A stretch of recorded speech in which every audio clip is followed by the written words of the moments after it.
Chicken curry. আপনারা তো chicken অনেকভাবে খেয়েছেন, এভাবে সহজ করে কিভাবে চিকেন আর আলুর ঝোল করবেন তাই দেখাবো। সবাইকে আসসালামু আলাইকুম, বিসমিল্লাহ। এখানে হচ্ছে পোলট্রি মুরগি আমি নিয়ে নিয়েছি, রেগুলার কাট করে প্রায় হচ্ছে 900 গ্রামের মতো। তারপরে দিয়ে দিচ্ছি ছোট ছোট আলু আস্ত করে, তা দেখতে ভালো লাগবে সেই জন্য। তারপরে দিয়ে দিচ্ছি হাফ টিস্পুন হলুদের গুঁড়া, হাফ টিস্পুন মরিচের গুঁড়া, ধনিয়ার গুঁড়া হাফ টিস্পুন, জিরার গুঁড়া হাফ টিস্পুন, লবণ দিয়ে দিচ্ছি হাফ টিস্পুন।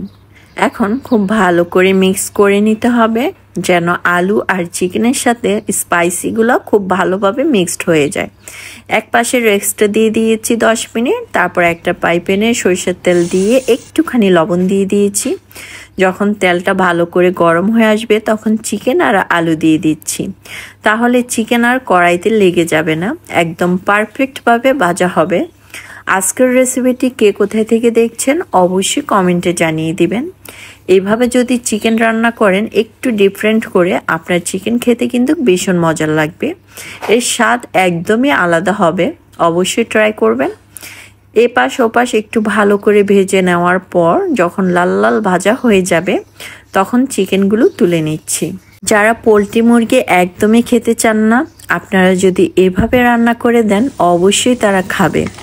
এই যে আলু আর একটু ভালো করে ভেজে নিয়েছি, তারপর একটা বাটিতে তুলে নিচ্ছি। তারপর একটা পাইপ্যানে আমি 3 টিস্পুনের মতো তেল দিয়ে দিয়েছি, অবশ্যই সরষের তেলটা ইউজ করেছি। তারপরে এখানে আস্ত জিরা, শুকনা মরিচ, এলাচ, দারচিনি দিয়েছি, পেঁয়াজ কুচি দিয়ে দিচ্ছি হাফ কাপের মতো, একটু ভেজে নিয়েছি। তারপরে দিয়ে দিচ্ছি মরিচের গুঁড়া 1 টিস্পুন, হলুদের গুঁড়া দিয়ে দিচ্ছি হাফ টিস্পুন, তারপর ধনিয়ার গুঁড়া দিচ্ছি হাফ টিস্পুন, জিরার গুঁড়া হাফ টিস্পুন, লবণ দিয়ে দিচ্ছি হাফ টিস্পুন, রসুন বাটা হাফ টিস্পুন, আদা বাটা হাফ টিস্পুন। তারপরে ভালো করে কষিয়ে নিচ্ছি। মশলাটাকে একটু কষিয়ে নিতে হবে, কম আঁচে মশলা কষাতে হবে। তারপরে পানি দিয়ে দিচ্ছি। তারপরে দিয়ে দিচ্ছি টমেটো, একটা টমেটো ছোট ছোট করে কেটে দিয়ে দিচ্ছি। এখন মশলাটাকে খুব ভালো করে কষিয়ে নিতে হবে যেন একদম টমেটোটা একদমই গলে যায়। যত মশলা কষাবেন ততই চিকেনটা মজা লাগবে। এখন দিয়ে দিচ্ছি চিকেন দিয়ে এখন মশলার সাথে খুব ভালো করে কষিয়ে নিতে হবে।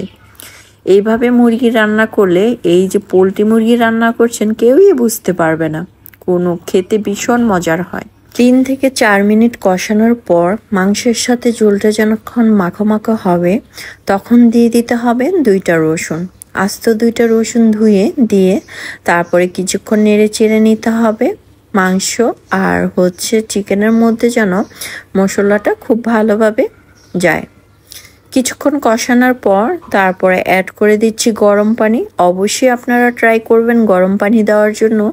এখানে আমি পর্যাপ্ত পরিমাণ পানি দিয়েছি, আমি যেমন ঝোল খাবো সেই অনুযায়ী। আপনারা আপনাদের ইচ্ছে অনুযায়ী ঝোল দিতে পারেন।